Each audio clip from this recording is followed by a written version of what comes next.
Hey, it's Courtney with the Highly Sensitive Badass blog and vlog, and this is a place for highly sensitive people, empaths, intuitives, whatever you are, to come and feel understood, gain knowledge about themselves, and to feel like you are part of a great, amazing community of empowered people. So today I want to talk about conflict and tension, which for me is probably one of the hardest things to manage.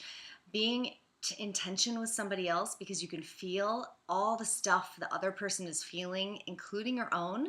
Also, any kind of conflict makes me so terribly uncomfortable, and I have really had to learn how to manage this. And something came up the other day which inspired me to write this blog post, and I was sitting there feeling just so uncomfortable with it, and I really wanted it to go away.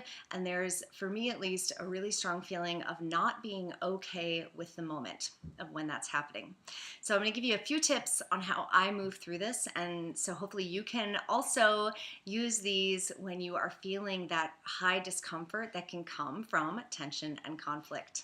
So the first thing, let yourself feel it. This is a really hard one, and I feel like all my blog posts talk about acceptance, and there's a very strong reason for that, is because accepting the moment is of crucial importance, because there's no other moment that can possibly exist except for the moment that you have. And in that moment, if you're feeling uncomfortable, you really need to let yourself feel it. Just accept the feeling, let it move through you. If you are just running as fast as you can in the other direction to get away from that feeling, or if you're shoving it down, most of us shove it down with food.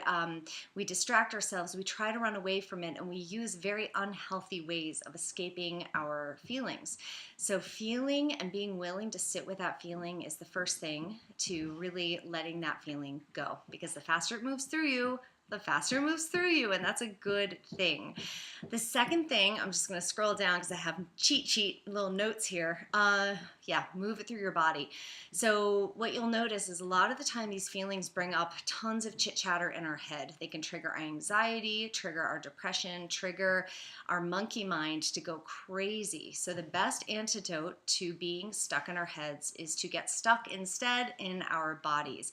I'm a huge fan of dancing. I will put on music that matches the feeling that I'm having in the moment, and I will dance.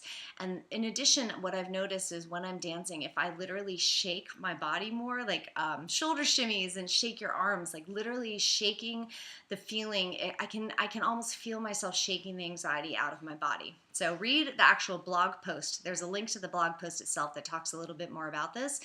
But in the meantime, just shake that feeling out of your body. There's so much freedom in movement, and it's freedom from that chit chatter in your head.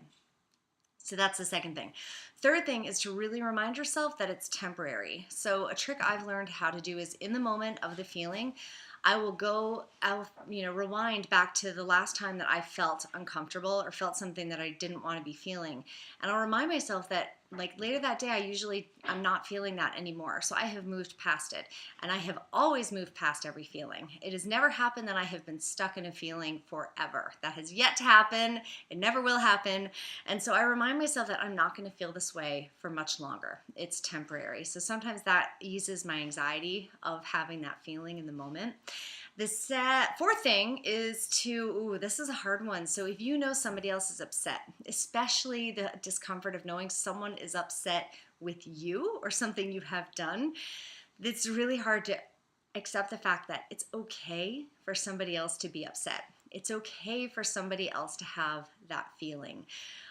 For me, this comes up all the time in my marriage. For example, if my husband is going through something and he's upset about something, it doesn't matter if he's upset with me, upset with work, if he's feeling stressed because of the kids, like whatever he's feeling, if it's not happy sunshine, somehow I'm uncomfortable with it because I'm so highly aware of how he's feeling, and it makes me feel uncomfortable too. So reminding myself he has every right to his feelings sometimes kind of stops me in my tracks. Like, right, okay, it's okay for him to have these feelings. It's just a self-reminder it's okay. And sometimes that also eases my discomfort with feeling his stuff or being so aware of his feelings. And it's okay for also him to be mad at me. Like, it's okay. I'm not perfect. If someone is mad at me, I'm going to make mistakes. So it's kind of owning your own imperfection and really realizing that if you have upset somebody, which I think that sensitive people tend to take this so hard. It like hurts us if we know we've disappointed someone, let someone down, whatever it may be. That's okay. So that if that comes down to self-love, self-compassion, and the ability to the willingness to be imperfect and to own that you're human and that you will make mistakes and you will screw up and you're going to do stuff and we can't be perfect all the time. Perfection is a whole nother blog post. I have to get to that another time. And then finally, thank the moment. Ugh, what? Thank the moment. Yes, thank the moment. You know, whenever we are triggered by something, whenever something comes up that makes us uncomfortable, it is an opportunity for growth, because growth happens where there's discomfort. It happens when there is challenge. It happens when there is obstacle.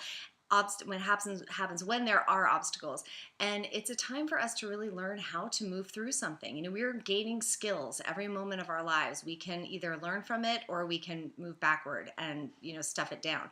So use this opportunity to look at yourself and realize what you're learning from this. And for me, each time I do this, I get a little bit better at it, as long as I use these tools and I don't, like, you know, put my head in the sand and avoid it.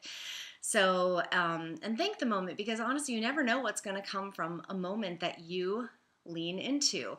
And for me, I wrote this blog post, so I would say that that was a good thing. You know, it brought all this stuff up for me, and I was like, hey, maybe other people need to hear this stuff as well.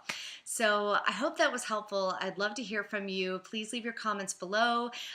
Subscribe to my YouTube page. I'll be putting out more content, and I'm really happy you found yourself here, and I will look forward to talking to you next time. Bye.